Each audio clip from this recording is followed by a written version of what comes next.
नमस्कार, स्वराज के खास कार्यक्रम में आप सबों का स्वागत है और मैं हूं संतोष सिंह। और आज हम बात कर रहे हैं बिहार में सफेद हीरे के कारोबार। जी हाँ, थोड़ा अजूबा लग रहा होगा, लेकिन हम बात सही में ठीक सफेद हीरे की कारोबार की कर रहे हैं। अब वो दौर था जब बिहार और झारखंड एक हुआ करता था, तो काले हीरे के लूट की कहानी सुनाई जाती थी। डॉन और गैंगवार की कहानी, उसी के सहारे धनबाद और बोकारो की अपनी एक कहानी थी। गैंग ऑफ वासेपुर फिल्म भी बन गई उस पर।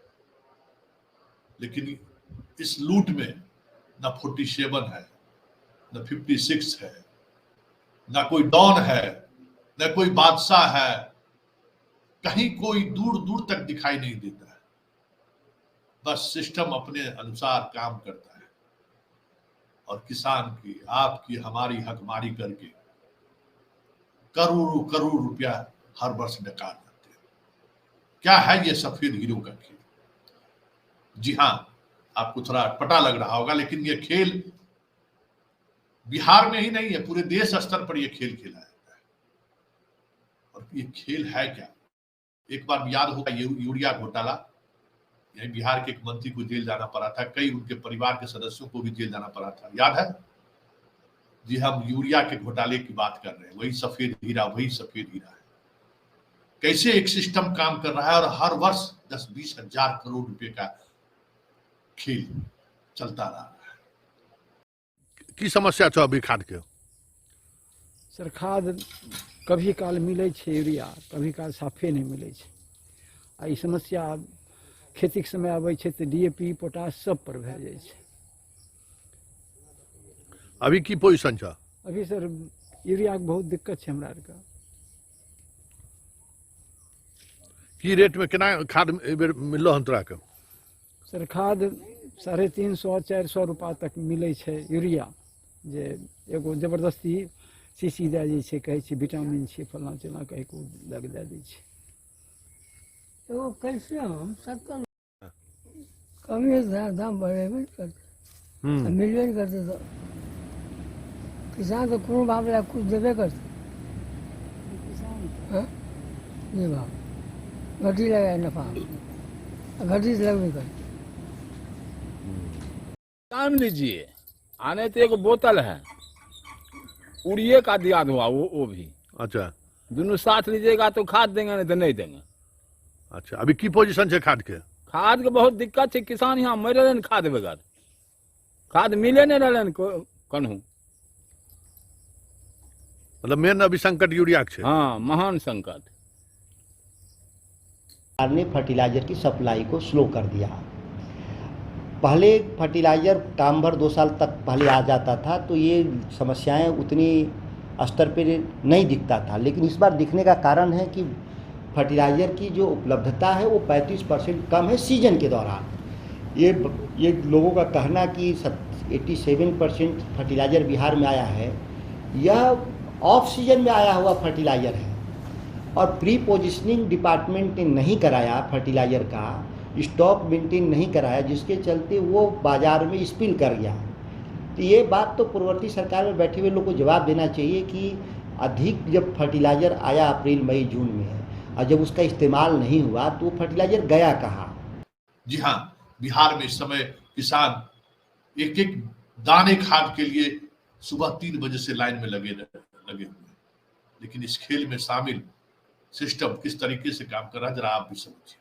ये जो आप आंकड़ा देख रहे हैं, वो आंकड़ा है बिहार के उन जिलों की जहां धान की खेती होती है, लेकिन वहां किसानों तक खाद नहीं पहुंचा है, यूरिया नहीं पहुंचा। यूरिया कहाँ पहुंचा है? सीमांचल इलाके में, नेपाल और बांग्लादेश के बॉर्डर के इलाके में। क्या है ये खेल?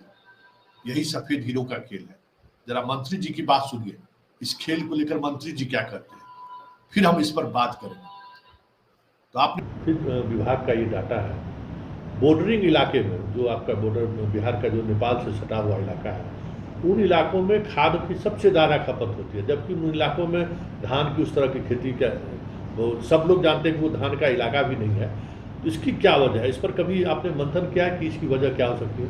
इसका बड़ा वजह ये है कि जो नेबरिंग जो डिस्ट्रिक्ट मतलब नेपाल और बांग्लादेश के बॉर्डर पे जो है डिस्ट्रिक्ट, उस इलाके में फर्टिलाइजर्स का तस्करी व्यापक पैमाने पर होता रहा है।